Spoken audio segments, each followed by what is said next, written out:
What's up mga kagala ni Pat? Ito nga, nagbabalik sa aking vlog. So ayan, for today's vlog muna, sumama ako dito sa mag-atin na to para mag-grocery. So ayan, ito papunta na kami sa grocery. Medyo malayo dito yung pinanggalingan namin bago mag-grocery. Pero bagong lahat, kumain muna kami ng lunch dito sa may Filipino food. Before, ito na kami sa may Fresco grocery kung saan maraming mura na bilihin na pagkain at iba pa. So ito na nga, ako ay kumukuha na ng plastic dyan at kukuha ka talaga ng plastic dyan kasi hindi pwedeng wala kang plastic dyan para kumuha kasi lalagay mo yung mga bili mo dyan. Ayan, ngiti-ngiti pa ako dyan, no? First time kasi tara. Dito naman ako ay namimili ng sibuyas. Yan, ang lalaki ng sibuyas. Walang malilit katulad na sa atin sa Pilipinas. At yan saktuhan na yung mga bawang dyan na binili ko. Pagkatapos nyan tayo maglibot ulit muna at iba naman natin bilhin. At dito naman na tayo sa mga meat and mga chicken and pork. So aking binili ay chicken breast. Ay na favorite to. Dakot lang pag may meron. Ayan, chicken breast ulit. Kuha pag meron para maluto. Ayan, tingin pa muna kung talagang sakto ba ang presyo sa aking dalang pera. Ayan, nakadalawang chicken breast na nga ako. Grabe, tara libot pa tayo. Tingnan natin kung saan pa meron dito. Ayan, meron pa ulit ako nakikitang mga manok na nandyan ang aking paborito na nakamarinate na nga dito. So ako namimili dyan. Parang mas gusto ko to kaysa dito. Hindi na ako magluluto. Hindi na ako magmamarinate. Yeah.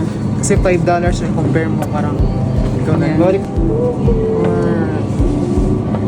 Sige, go na natin.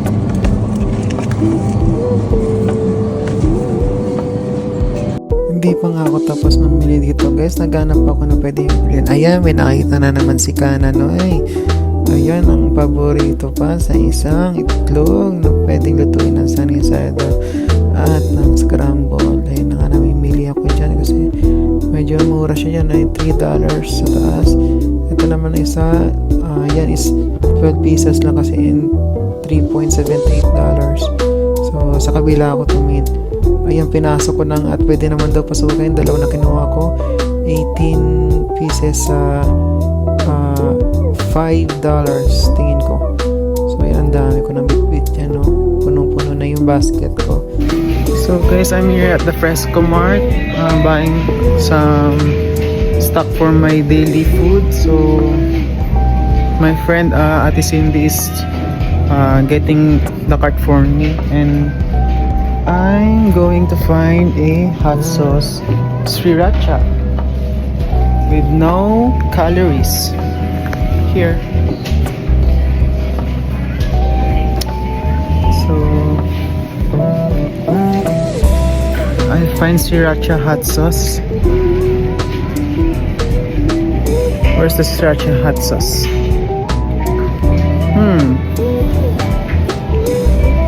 Where are you, sriracha hot sauce?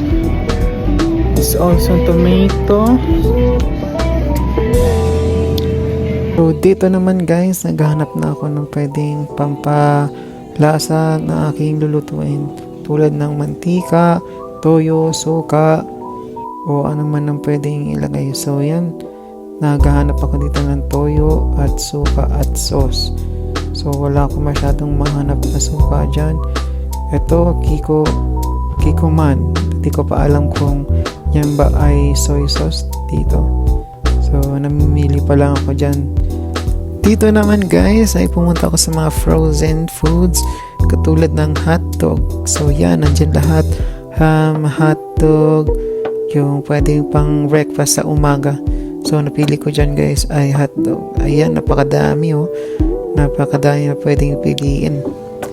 At next natin ay mantika. So yan, hanap tayo dito ng mantika na mura at good for ilang weeks lang.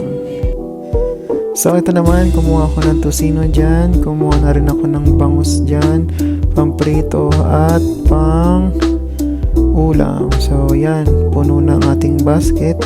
lagay na lahat natin ating pinamili at pagkatapos nyan, eto na nga guys, sariling ano lang yan, lagay ka dyan. Tapos umuusad-usad lang yung conveyor machine nila dyan. Nga pala, kumuha din ako ng soft drinks ko doon na 0 calories. So yan. At yan, tuloy-tuloy lang yan guys hanggang sa makatapos hanggang dulo.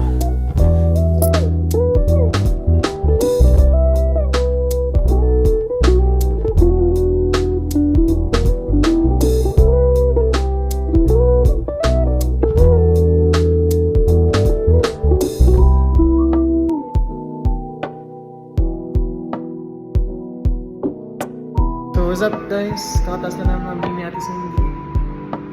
Yan, dalawang bag to bubuhatin ko hanggang sa aming bahay para makatipid lang din sa bus and exercise na rin. So ngayong araw to is aking leg day.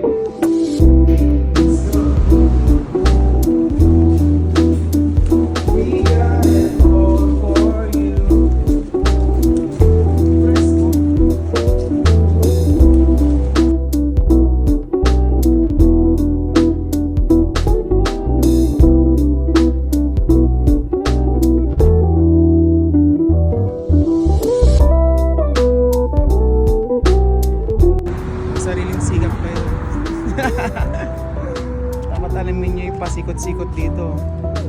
Sana pupunta kayo dito.